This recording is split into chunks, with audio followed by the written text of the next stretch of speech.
So today we got a pretty interesting video here. We got iPad mini 5th generation versus the iPad Pro 11 and technically the 12.9. If you're considering both devices, kind of weighing the form factor and the features, this is definitely the video for you. But before we continue, I'd really appreciate it if you leave a like on this video, comment if you have any questions, suggestions, or opinions, as the algorithm likes that, and will help push my videos to more people. So without wasting any more time, let's jump into this iPad comparison.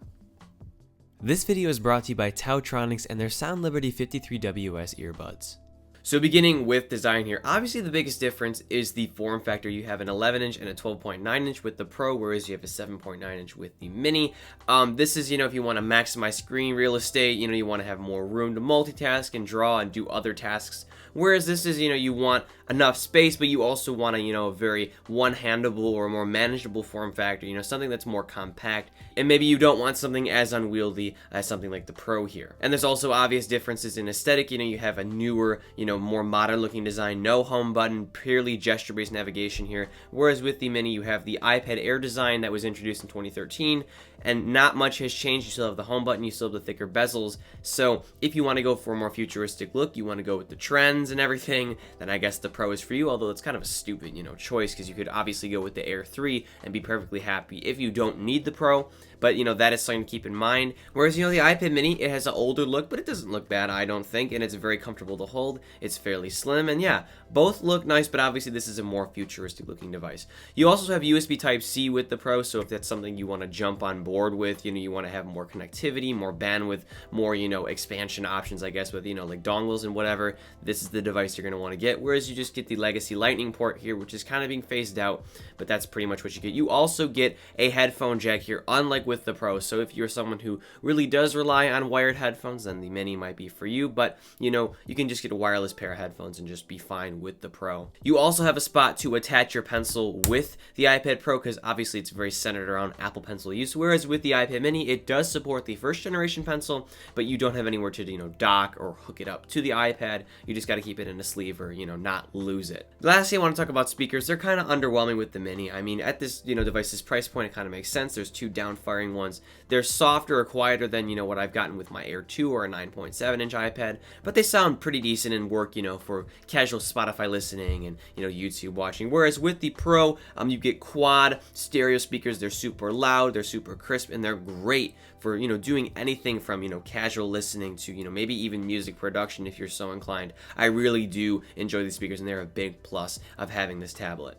So comparing displays here, here's where things get interesting. So you have a higher contrast, higher quality display with the Pro. Obviously, you're paying more for it. You also have the 120 Hz refresh rate where things are just locked at 60 with the iPad mini. However, you do get a higher pixel density if that's important to you. So things are going to look a little bit more sharp, especially in regard to the UI with the mini here, as the pixels are smaller with this display. But yeah, you get a higher contrast display. It's their best, they call it liquid retina. It's just an LCD display. This is IPS. It still looks great. Both have true tone. So I would say, for the most part, both displays look fantastic. But obviously, this is going to have higher contrast. It's going to look better. The refresh rate is also a huge thing. It just makes the user experience a whole different, animal. It's a really, really great buttery, ride with the iPad Pro. But for the most part, I guess I would say the Mini's display is 80% of what this one is. And if you're not super concerned about, the extra power you get or the extra size, in terms of display, there's not going to be a humongous difference other than, I would say, the refresh rate. So yeah, both are great for watching YouTube videos. It's going to be a little bit better with the quad speakers, the lack of the home button, I guess. But yeah, both displays are pretty decent if you're not too particular and you don't need the bigger size and you're not concerned about contrast and the refresh rate. The Mini might be right for you. But if you want to get that Pro motion, then, you're not going to have a choice. You have to get the Pro.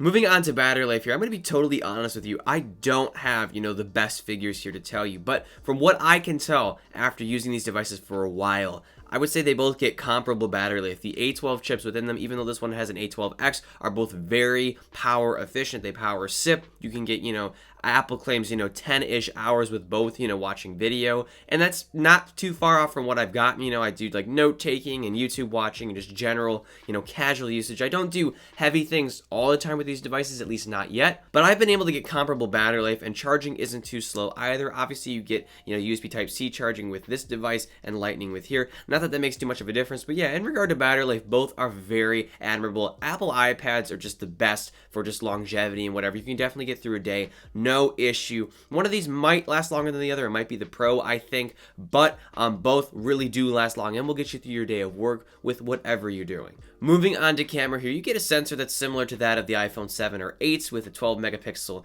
sensor size and a flash. You also get a 7 megapixel front-facing camera with the Face ID tech with the Pro, whereas with the iPad mini, you get the same old camera setup we've seen for years with the iPad Air 2, a 1 megapixel-ish front-facing camera and an 8 megapixel back-facing camera. No flash, it's not the best, but I mean, if you're doing iPad photography, I just pray that you're not taking pictures of people or things, and you're not doing anything too crazy, although I did make a video solely with my iPad Pro. I don't recommend it for most, cases unless you absolutely have to.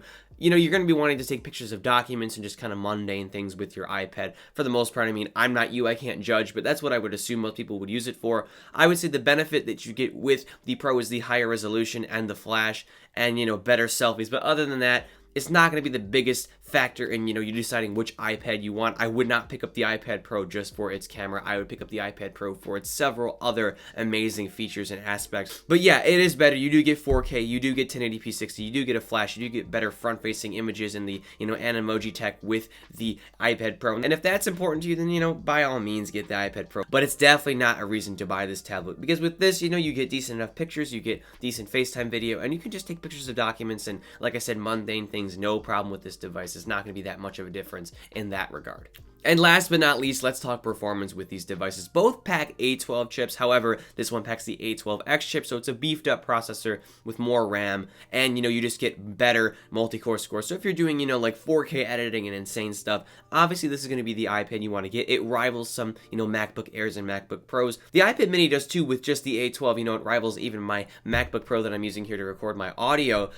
It has a really powerful chip in here, the same chip found in the XS and the XS Max, so both are not lacking power in any regard. You can do gaming, heavy tasks if you want, but if you want that extra performance boost and more RAM, you're obviously going to want to go with the Pro. But in regard to everyday tasks, I mean, everything's buttery smooth. Obviously, things are going to look a little bit more buttery with the 120 hertz display, but I've had absolutely no hiccups with the Mini, no stutters, no hangups, even with iPadOS, with it being, not perfect, it's still in a beta form. But yeah, opening in apps, multitasking, all that stuff is very, very smooth with both of these devices. You're not going to have an issue, once again, with most, casual everyday tasks, and even some heavy ones, because at the end of the day, the A12, even the non-X version is one of the most powerful processors or mobile processors on the market, so you're not lacking power here, but I would say buy the iPad Pro if you want the extra power and you just want the extra screen real estate as well, and the additional features like the convenience of having your pencil attached to the iPad itself, the better camera, USB Type-C connection, the better speakers, the more industrial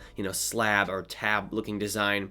But the Mini is no slouch either. It keeps up, it does things really quickly, no stuttering. Once again, it's just a very smooth experience. But it has an older, more legacy design, Apple Pencil first generation. But as I've said in previous videos, you can get work done on this device even though it's small. And I would say you're going to want to buy this device if you're lacking the funds and if you don't feel like lugging around a huge unwieldy iPad. Because some people, the 12.9 and the 11-inch, even the 9.7 and 10.5-inch might be too big for them. So, the iPad mini, especially with its, really small form factor, its compactness might appeal to you. And you're not really lacking too much power there. So yeah, both these devices obviously are really great. You can't really go wrong with either. Both are powerful. Both offer really smooth experiences, especially with iPadOS. And yeah, I mean, once again, if you want the compact form factor, don't have the funds, go with the Mini. You're not going to miss out on too much. Whereas with the iPad Pro, if you're someone who wants to do creative work, takes a lot of notes, wants a bigger display, and that ProMotion, then by all means buy this. It is definitely worth the money, especially on sale, because you can find this for really good deals in a lot of places. I got mine at Micro Center for $669,